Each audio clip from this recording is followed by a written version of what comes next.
नमस्कार मित्रों, आप सभी का हार्दिक स्वागत है हमारी चैनल धर्मार्थ पे। महाभारत युद्ध के समय कई लोग युद्ध में शामिल नहीं हुए थे। उनमें से एक भगवान श्री कृष्ण के भाई बलराम भी थे, जिन्हें बलदाव भी कहते हैं। बलराम बहुत शक्तिशाली थे। उन्होंने कई युद्ध लड़े थे, लेकिन उनके महाभारत के युद्ध में शामिल नहीं होने के कई कारण थे। आइए जानते हैं बलराम के बारे में विशेष राज। बलराम का परिचय।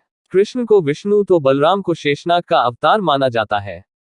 कहते हैं कि जब कंस ने देवकी वसुदेव के 6 पुत्रों को मार डाला, तब देवकी के गर्भ में भगवान बलराम पधारे। योगमाया ने उन्हें आकर्षित करके नंद बाबा के यहाँ निवास कर रही श्री रोहिणी जी के गर्भ में पहुंचा दिया। इसलिए उनका एक नाम संकर्षण पड़ा। बलराम जी का विवाह रेवती से हुआ था। बलवानों में श्रेष्ठ होने के कारण उन्हें बलभद्र भी कहा जाता है। इनके नाम से मथुरा में दाऊजी का प्रसिद्ध मंदिर है। जगन्नाथ की रथ यात्रा में इनका भी एक रथ होता है। ये गदा धारण करते हैं। मौसूल युद्ध में यदुवंश के संहार के बाद बलराम ने समुद्र तट पर आसन लगाकर देह त्याग दी थी। जरासंध को बलराम जी ही अपने योग्य प्रतिद्वंद्वी जान पड़े। यदि श्री कृष्ण ने मना न किया होता तो बलराम जी प्रथम आक्रमण में ही उसे यमलोक भेज देते। महाभारत के युद्ध में क्यों नहीं शामिल हुए?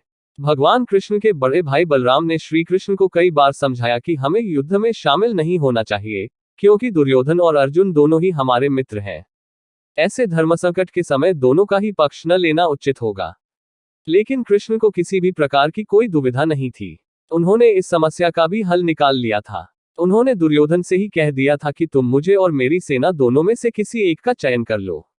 दुर्योधन ने कृष्ण की सेना का चयन किया। महाभारत में वर्णित है कि जिस समय युद्ध की तैयारियां हो रही थी और उधर एक दिन भगवान श्री कृष्ण के बड़े भाई बलराम पांडवों की छावनी में अचानक पहुंचे। दाव भैया को आता देख श्री कृष्ण, युधिष्ठिर आदि बड़े प्रसन्न हुए। सभी ने उनका आदर किया। सभी को अभिवादन कर बलराम धर्मराज के पास बैठ गए।